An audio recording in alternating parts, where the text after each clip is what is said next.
పరీక్ష ఏదైనా ఫలితాలలో అందనంత ఎత్తులో ట్రినిటీ ఇంటర్ మరియు ఐఐటి నీట్ అకాడమీ అడ్మిషన్లు జరుగుతున్నవి. వివరాలకు సంప్రదించండి ట్రినిటీ విద్యా సంస్థలు. నమస్తే, welcome to Suman TV Warangal. ఈ రోజు హసన్పర్తి గ్రామంలో ఉన్నామండి. అయితే ఇక్కడ ఒక చాలా దారుణమైన సంఘటన అని చెప్పాలి. సొంత తాతని మనవళ్ళు అతి కిరాతకంగా చంపారు. అది కూడా ఏదో వెపన్ యూజ్ చేసి స్కల్ ని నరకడం జరిగింది. ఇది తెల్లవారుజామున నిన్న జరిగిందండి. జల్లి సారయ్య అనే వ్యక్తి ఇక్కడ మీరు చూడొచ్చు ఫ్లెక్సీలో. ఈ వ్యక్తి 80 ఏళ్ల వయసున్న అతను, ముసలతను, వాళ్ళ భార్య తో సహా ఇదే ఇంట్లో ఉంటున్నాడు.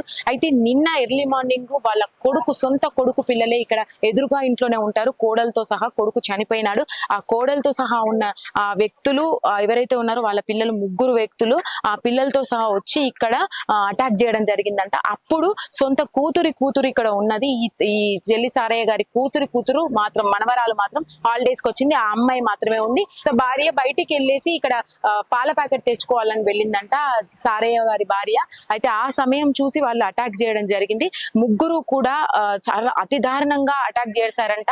స్కల్ పార్ట్ దాకా కనిపించేంత కూడా వాళ్ళు ఆయుధాన్ని యూజ్ చేసి నరకడం జరిగిందని అయితే అంటున్నారు. మన పేపర్ లో కానీ న్యూస్ లో కానీ వచ్చింది. అయితే అసలు ఏం జరిగింది, దీని వెనకాల రీజన్స్ ఏంటి, అసలు వీళ్ళు అప్పుడు ఎవరెవరు ఉన్నారు, ఎలా జరిగింది, దీని వెనకాల అంటే ఎన్ని రోజుల నుంచి గొడవలు నడుస్తున్నాయి, ఇన్ని విషయాలను మనము పూర్తిగా తెలుసుకోవడం కోసం ఈ రోజు వాళ్ళ గ్రామంకి రావడం జరిగింది. ఇదే ఇల్లు ఈ సారయ్య గారిది. లోపలికి వెళ్ళి అన్ని విషయాలని వాళ్ళని అడిగి తెలుసుకుందాం. ఏదేమైనా ఇలాంటి సంఘటనలు అయితే చాలా చాలా బాధ కలిగిస్తాయి. సొంత రక్త సంబంధీకులే ఇలాంటి అఘాయిత్యానికి పాల్పడ్డారు. అయితే దీని వెనకాల రీజన్స్ అన్ని కూడా మనం పూర్తిగా తెలుసుకునే ప్రయత్నం చేద్దాం రండి. రైట్, సారయ్య గారి ఇంటి లోపలికి వచ్చిన తర్వాత మనకు ఒక పోర్షన్ చూడొచ్చండి. లోపలికి ఎంటర్ అయిన తర్వాత ఒక పోర్షన్ ఉంది. ఇదే పోర్షన్ లో వాళ్ళ కోడలు ఇంకా వాళ్ళ 3 పిల్లలు ఉంటారంట. ఈ పక్కన అటు నుంచి వెళ్తే దారి మనకి వాళ్ళ ఇల్లు ఉంటుంది. సారయ్య వాళ్ళ భార్య ఉండే, తాతగారి వాళ్ళ భార్య కూడా వాళ్ళిద్దరు కలిసి ఉంటారు. ఆ పోర్షన్ లోకి వీళ్ళు అటాక్ చేయడం జరిగింది. అయితే ఈమె పిండిగిరిని నడుపుకుంటూ ఇక్కడ నివాసం ఉంటుందంట. 3 పిల్లల్ని చూసుకుంటూ. భర్త చనిపోయినాడు, అప్పటి నుంచి ఇదే ఇంట్లో ఉంటుంది. ఈ పోర్షన్ కూడా వీళ్ళు మొత్తం పూర్తిగా హ్యాండ్ ఓవర్ చేసుకున్నారు. అక్కడ వాళ్ళిద్దరు భార్యాభర్తలు ఉండడము జరుగుతుంది. వీళ్ళకు నీళ్ళ సంబంధిత గొడవలు అయితే ఉన్నాయంట చాలా రోజుల నుంచి. ఇంకా లోపలికి వెళ్ళి మనం ఇంకా పూర్తి విషయాన్ని తెలుసుకునే ప్రయత్నం చేద్దాం. అమ్మా, అసలు ఏం జరిగింది తాతయ్యకి? అసలు ఎందుకు అలాంటి దుస్థితి వచ్చింది? దాని వెనకాల కారణం ఏంటి? వెనకాల ఏం కారణం మేడం, నాన్న చచ్చిపోయిన షాకులు ఉన్నాం మేడం. చాలా చెప్పడానికి కూడా ఎవరు రావట్లేదు. మాకు రావట్లేదు. మాకు ఎంత బాధలు ఉన్నాం మేడం. మేము ఇలాంటి జరగదు లోకం మీద. అసలు మా కొడుకు పిల్లలని మా అమ్మ నమ్ముకున్నాయి కానీ ఇట్లా చేస్తారని, ద్రోహం చేస్తారని ఎలాంటి టైంలో అనుకోలేదు మేడం. మా అన్న చచ్చిపోగానే అప్పుడు అట్లా గొడవ వేసింది, అట్లా కూడా ముందుకు నడిచినాం మేడం. మేము నడవగానే ఇప్పుడు లోలులని నీళ్ళ వలన లోలు వచ్చినాయడం మేడం. నీళ్ళు అంటే మా నాన్నకు ఒప్పడిందట మా అమ్మ. నువ్వు సంపాదించిన పోయేమన్నా ఏం లేదా, మరి నీళ్లు పట్టుకొని ఇస్తలేదు ఆమె అని ఒక గొడవ అంతే. ఒక మాట అన్నదట, గలీజ్ గా మాట్లాడితే మా అమ్మ కూడా ఏం మాట్లాడలేకపోయిందట. నా బిడ్డలంకి ఇట్లా అంటామని మా నాన్న అన్నాడట. అనగానే మా అమ్మ పాల ప్యాకెట్ వేయిందట. మా చెల్లె బిడ్డ ఇంట్లో పనులు తోముకుంటాడే మా నాన్నకు నీళ్లు పోసిస్తుందట. అంతే. వాళ్ళు వెనకాల నుండి వచ్చేసిందట, కొట్టి వెళ్ళిపోయిందట. వాళ్ళు దేంతో కొట్టింది కూడా ఇట్లా ఇట్లా నరికినట్టు ఉన్నది మేడం. అది దేంతో కూడా నరికినట్టు ఏం తెలియట్లేదు మేడం. అసలు ఒక మా చెల్లె బిడ్డ ఏమన్నదంటే ఇట్లా కొట్టింది, వెనకాల చూచిందట. ఆమె ఒకటిసారి ఇట్లా అడం పడిపోగానే మా బాపు ఇక మా అమ్మ దగ్గరికి వెళ్ళిపోయిందట. రోడ్డు మీద తాతయ్య రావే, అమ్మమ్మ తాతయ్య దెబ్బ తాకింది, బ్లడ్ పోతుంది అని కొట్టింది అమ్మ చెల్లె బిడ్డ. మా పాప పోయింది మా అమ్మ దగ్గరికి. మా అమ్మ దగ్గరికి పోయి మా అమ్మని తీసుకురావడానికి పోయింది. ఓ అమ్మమ్మో తాతయ్యని కొట్టిండ్రే, తాతయ్యకి బ్లడ్ వస్తుంది రావే. ఇక్కడే ఉందా? ఇక్కడే ఉంది పాప. హాలిడేస్ వచ్చింది, 15 days అవుతుంది. వచ్చింది, మా అమ్మని తీసుకొని వచ్చింది. మా అమ్మ వచ్చే వరకు వాళ్ళు పరారైపోయి గొల్లెం పెట్టుకున్నారు. కొట్టి చనిపోయేదాకా చూసిపోయి గొల్లెం పెట్టుకున్నారు. మరి మీ పాప ఇక్కడే ఉన్నప్పుడు అంటే సౌండ్ లేని రాలేదా? ఏం సౌండ్ రాలేదట. వాళ్ళు సడన్ వచ్చేసిండు మేడం. పాప నీళ్ళు ఇమ్మన్నాడు డాడీ నీళ్లు ఇయ్యమనగానే పాప అటు వంగింది రూమ్ లోకి. డాడీ ఇక్కడ నిలబడ్డాడు చైర్ దగ్గర. డాడీ ఎప్పటికి ఇంట్లోనే కడుక్కునేది. నిన్న ఏందో ఏం కాశారమో ఏమో లేచిండట, బయటకు వచ్చిండట. తెల్లారక ముందుకే చైర్లు వచ్చి కూర్చున్నాడట, అది నిలబడ్డాడట. నీళ్ళు ఇమ్మంటే నీళ్లు పాప అటు వంగంగానే అటు వంగింది చూసిండ్రు వీళ్ళు. 3 స్పాట్లు వచ్చిండ్రు ఇటు వేసిండ్రు. ఏయంగానే దేంతో గుట్టింది చూడలేదు పాప. ఇట్లా కట్ అయిందా? మొత్తం కట్ అయింది మేడం. సెల్లులు ఉంది, ఇట్లా పైన బొక్కే కనబడుతుంది. మాడ మీదది తెల్ల బొక్క ఉమ్. ఇగో ఇట్లా సొంత మనవల్లే ఆ కొడుకు లెక్క ఒక పెద్ద కొడుకు లెక్క మాట్లాడేది పొద్దున సాయంత్రం బిడ్డ అన్నం తిన్నారా షాదా ఇల్లా లేదు మా బాబా మాకు లేకుండా అయిపోయాడు. ఒక తమ్ముడు నీళ్ళ మీద పోయి చచ్చిపోయింది. మా అన్నయ్య ఆరోగ్యం ఖరాబ్ ఆయన చచ్చిపోయిన కిడ్నీల ప్రాబ్లం వల్ల. అట్లా కూడా మేము పట్టుకొని తిరిగిన అమ్మ కూడా పట్టుకొని తిరిగింది. ఆమె కిడ్నీ ఇస్తుందంటే ఆమె ఖరాబ్ అయింది అన్నది. క్యాన్సర్ పేషెంట్ అన్నారు. సెట్ కాదంటే అన్నయ్య బాధతోనే ఉన్నాడు. అంటే ఇప్పుడు వాళ్ళు వచ్చిన టైంకి వీళ్ళు ఏమైనా గొడవ పెట్టుకున్నారా? లేదు పొద్దున అమ్మ పొద్దున నల్ల వచ్చిందంట మేడం, తిట్టుకుంటాందట, నల్ల వచ్చి గలీజ్గా చెడ్డ తిడతాందట. మాట్లాడుతుందంట. అది ఇదన అన్నారు అది? మా వదినే. వదినే అమ్మను. ఆహా. అయ్యో ఏందయ్యా నువ్వు నల్ల సంపాదించకపోతేవి నీళ్ళు ఎక్కడనేది ఏమన్నాని పాపను కోప్పడ్డదమ్మ. కోప్పడి క్యాన్ తీసుకొచ్చాడ బారయ్య మనకు నీళ్ళు ఎప్పుడు దొరుకుతాయి అయ్యా మనకు, మనం పోయినట్టు దొరుకుతాయి అనయ్యా అని క్యాన్ ఆడ పడేసి మనకు గిన్నె నీళ్ళు దొరికాయి ఇయ్యాలా, ఎప్పుడు దొరుకుతాయి మనకు నీళ్లు అని ఆ క్యాన్ పడేసి బయటికి పోయింది. పాల ప్యాకెట్ తీసుకొస్తాను చెడ్డ చెడ్డ మాటలు తిడతా అంటే సపరేట్గా వెళ్ళిపోయిందట అమ్మ. ఇంటి ముందర ఏం మాట్లాడుతున్నావురా నువ్వు, చెడ్డ చెడ్డ చెప్పుకోలేని మాటలు తిడతానట మేడం. చెప్పుకోలేని అయితే ఏంద్ర గట్ల మాట్లాడుతానవేంద్ర నా బిడ్డలను అన్నాడట బాపు. అన్నాడట పాప నీళ్ళు మన నీళ్ళు ఇయ్యంగానే అటు వంగిందట. బాపు ఇట్లా స్టాండ్ గుంజుకున్నారట, కింద పడ్డాడట, బ్లడ్ వచ్చిందట. పాపకు భయమై అమ్మ దగ్గర ఉరికిందట. అమ్మ దగ్గర పోయి తీసుకొచ్చి ఓ అమ్మమ్మో అమ్మమ్మో తాతయ్యని చంపిండే, రక్తం వస్తుంది, బ్లడ్ వస్తుంది అని వీళ్ళు వచ్చేసరికి మేడం చనిపోయిండు డాడీ. ఇదేంతో చంపింది, నరికినట్టున్నది అది, గొడ్డలతోటో కత్తితోటో నరికిండు మేడం మొత్తానికి. అయితే ఇంత గ్యాప్ వచ్చింది మేడం, ఇంత గ్యాప్ వచ్చింది.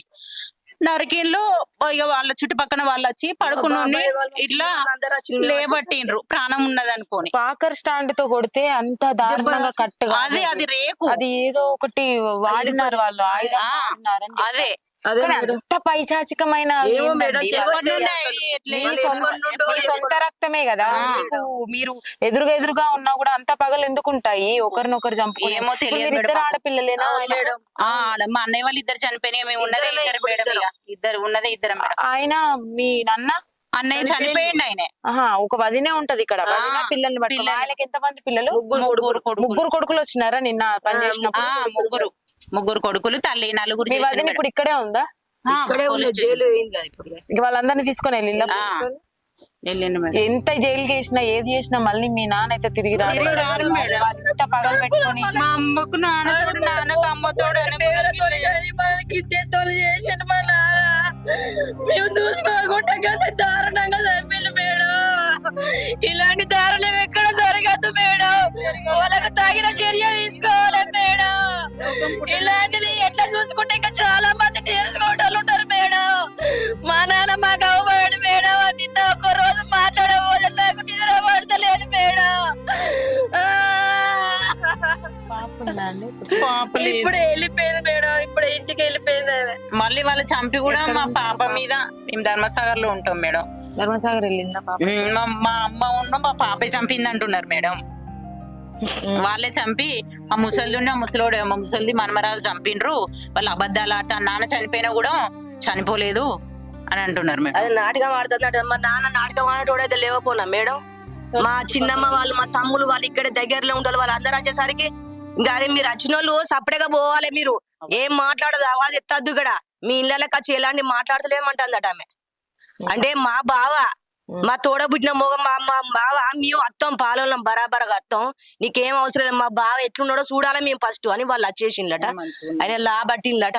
అయిపోయింది పెద్దమ్మ. మా ఇంటి పక్క దగ్గర ఇక్కడ సత్యనారాయణ హాస్పిటల్, ఆ డాక్టర్ వచ్చిండట. సమ్మక్క అయిపోయిండే అన్న, బావ అయిపోయింది అని చెప్పేసిండట. మీ అమ్మ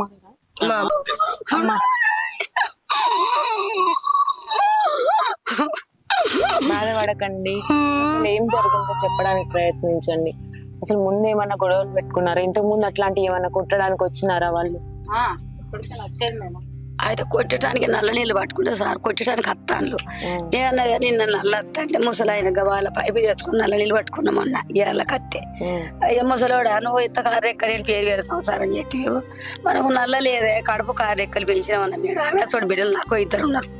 అట్లా కూడా ఎందుకు అంటున్నామన్నా? అయ్యా అప్పుడే అమ్మాయి వెళ్ళిపోయినా, పాల ప్యాకెట్ తెస్తాను పోయినా. నువ్వు వచ్చినంత సేపు కూడా రాలేను ఆయన బాధ్యను. మా పెద్ద దర్వాజా దాచా కదా అమ్మోని బాచన అక్కడ ఉరికొచ్చింది ఆ పొల్ల ఉరికొచ్చి తాత అయిపోయినా ఇక్కడ పడ్డది నాయన బాచన తవ్విళ్ళంతా పెట్టి అదంతా తవ్విలు నేను పోలీసులు ఇట్లా వచ్చా గట్ట చేసింది నాయన నాకు ఎట్లయినా పాన భయం నాయన నమ్మవాడు నేను ఉంటే దాంట్లో పెట్టుకోవాలి ఇద్దరు ఉంటే ఈ రోజు గోళీలు వేసుకుంటా మొన్న బాగా లేకపోతే ఎంఎం కూడా 10 రోజులు ఉన్నా నాన్న 2 బాగా ఇట్లా పెట్టి ఎక్కితే ఇక వాళ్ళ అమ్మాయి ఇస్తామంటే మీది గర్భద అన్నారు డాక్టర్లు కిడ్నీకి బ్లడ్ నాన్నకు బ్లడ్ బ్లడ్ లేదు వీళ్ళ లేదన్నారు మీరు లేదన్నారు మీది తక్కువ అమ్మ అన్నారు అయితే ఈ సుధేందర్ సారు ఎంజవల క్యాన్సర్ దవాఖాన తెలుసు ఆ సారు పట్టుకొని పోతే సారు సమ్మక్క ఏడువకు ఏం పర్వాలేదు అన్నాడు అంటే సారు ఎట్లా గిట్లా చెప్తాడు మరి మమ్మల్ని కలవపోతే చేయకపోతే అన్నాడు పైసలు పెట్టుకోవాలా సమ్మక్క అంటే నేను 1000 రూపాయలు తక్కువ చెత్త తీయమ్మ నాకు తెలిసిన సార్ అంటే 5,000 ఇస్తా తీసుకున్నాను నాన్న మంచిగా బెడ్ ఎక్కించుండు తోలిండు మంచిగా నెల రోజులే మంచిగానే ఉంటాను నాయన ఇంత అన్నం అరుగుతుంది ఒంటిలు అయితే పసిగడుగులు పోసేది ఎంజంలా అయితే కిడ్నీ పాటు ఉందంటే ఇక్కడ కొత్త దవాఖాన లేదని ఆయన భద్రకాయలు కూడా అన్నం పోయినాం అన్న నుంచిగా ఈయన నుంచి వచ్చినాక ఏం పర్లేదు గిన్ని గోళీలు కొడుకు చనిపోయిన తర్వాత నుంచి మరి మీ కోడలతో అన్ని మాటలు బాగానే ఉండేవా అప్పటి నుంచి లేదు 9 ఏళ్ళు నా కొడుకు చచ్చిపోయి ఏడాది మాసికని కూడా బిల్లు వెళ్ళిన అప్పటికెళ్ళి గొడవలే మేడం పోలిటాను పోయినాం పైకోటు పోయినాం ఎన్ని గొడవలు ఉన్నా కొడుకులను కొంచెం చూసుకోవాలి కదా ఆమె ఇట్లాంటి దారుణాతి సిచ్యువేషన్స్ తీసుకొచ్చేదాకా ఆమె ఏం చేస్తుంది వాళ్ళనే పంపిస్తాను మేడం వీళ్ళని చంపమని వాళ్ళనే ప్రాణమే కదా ఆ పొల్ల చంపింది అంటది నాయన పొల్ల చంపుతుందా నేను చంపుతాను నా మొగడిని గావని అడుగు ఎవరు రాకుండా పోని నాయన నీ సొంత కాళ్ళు పట్టుకొని కూరగాయలు అమ్మి రోజు 50 రూపాయలు తెచ్చిన మొగని దాచుకున్న సార్ అమ్మ కట్టె పట్టుకొని ఎందుకు అమ్ముతున్నావు ఊళ్ళో అనేది బయటలు అమ్మ వాళ్ళకి సాధకపోతే వాళ్ళు తీసుకొచ్చి పెడతారు ఉన్నది బాయికి బోరు అది పట్టుకుంటారు మేడం అమ్మ అది బెడ్ కూడా నా మగడు కొనుకొచ్చింది మోటార్ కూడా నీళ్ళు పట్టుకొని లోపల పెట్టుకున్నది ఒత్తుకుంటే అయ్యా నీ బాధ్యను ఇట్లా నా పని విన్నారు కదా అయితే ఇక్కడ ఈ ప్లేస్ లోనే ఆ తాతగారు ఇక్కడికి వచ్చి కూర్చుని ఉన్నారంట అంటే వాటర్ అడిగినారంట మనవరాలు వెళ్ళి తెచ్చిచ్చే లోపే వాళ్ళు ముగ్గురు అటాక్ చేశారట అది కూడా వాళ్ళ సొంత మనవల్లే ఇక్కడ ఇదే ప్లేస్ లో తాతగారిని అంటే అటాక్ చేయడం జరిగింది అయితే కాకపోతే స్టాండ్ తోని కొట్టారు అన్నట్టుగా పేపర్లలో వచ్చింది కానీ వాళ్ళ ఇక్కడ ఫోటో చూస్తున్నాను నేను అంటే మీకు అందులో విజువల్ లో చూపించలేను కాబట్టి ఇక్కడ నేనైతే చూస్తున్నాను అది చాలా డీప్ గా కట్ అయింది ఇక్కడ తల భాగంలో కట్ అయింది ఇక్కడ మొత్తం కూడా లోపల స్కల్ కూడా కనిపిస్తుంది అంత దారుణంగా కట్ అయింది అంటే అది స్టాండ్ తో కాదు వాకర్ తో కాదు అదేదో ఆయుధాన్ని వీళ్ళు యూజ్ చేసినట్టుగా అయితే ఇక్కడ తెలుస్తుంది ఈ పరిస్థితిని చూసినట్టయితే ఈ ప్లేస్లలో ఇక్కడ కూర్చొని ఉన్నారంట తాతగారు ఎర్లీ మార్నింగ్ టైంలో అప్పటికే వీళ్ళకు చాలా ఏళ్ల నుంచి గొడవలు అయితే ఉన్నాయి వాళ్ళ సొంత కొడుకు చనిపోయినాడు వదిన వీళ్ళకు సొంత కోడలు ప్లస్ పిల్లలు ఎదురుగానే ఇంట్లో ఉంటారు వాళ్ళకి వీళ్ళకి మధ్యలో ఏదో గొడవలు అయితే నడుస్తున్నాయి కానీ ప్రాణం తీసే అంత అయితే వాళ్ళకి ఎప్పుడు ఊహించలేదని చెప్పాలి వీళ్ళ సొంత బిడ్డ ఇక్కడ ఏమంటారు హాలిడేస్ కోసం అని వచ్చిందంట హాలిడేస్ కోసం వచ్చి ఇక్కడే ఉంటుంది ఆ కొడుకు పిల్లలు అటాక్ చేసినప్పుడు ఆ బిడ్డ కూడా ఇక్కడ లోపలనే ఉంది అయితే వాళ్ళు వీళ్ళకి వ్యతిరేకంగా వీళ్ళే చంపారు సొంత భార్య ఇంకా మనవరాలే చంపారు అన్నట్టుగా అయితే వాదిస్తున్నారు ఇక్కడ పొజిషన్ చూసినట్టయితే ముగ్గురు అటాక్ చేశారు అది దేంతో అన్నదైతే ఇంకా తెలియలేదు ఇప్పుడు పోలీస్ స్టేషన్ లోనే ఉన్నారు వాళ్ళంతా కూడా ఇప్పుడు వాళ్ళ పిల్లలు ఇంకా వాళ్ళ భార్య మాట్లాడిన కథనం ప్రకారం చూసుకున్నట్టయితే ఎర్లీ మార్నింగ్ వాళ్ళ ముగ్గురు మనవళ్ళు వచ్చి తాతగారి మీద అటాక్ చేయడం అయితే జరిగింది ఈ విజువల్స్ లో చూసుకుంటేనైతే దారుణంగా ఉంది అది మీకు చూపించలేను నేను ఇప్పుడు ఇదే ప్లేస్ లో ఇలాగే పడిపోయినాడట మనవరాలు అరుచుకుంటూ వాళ్ళ భార్య బయటికి వెళ్ళిందంట ఆ సమయంలో తాతగారి వాళ్ళ భార్య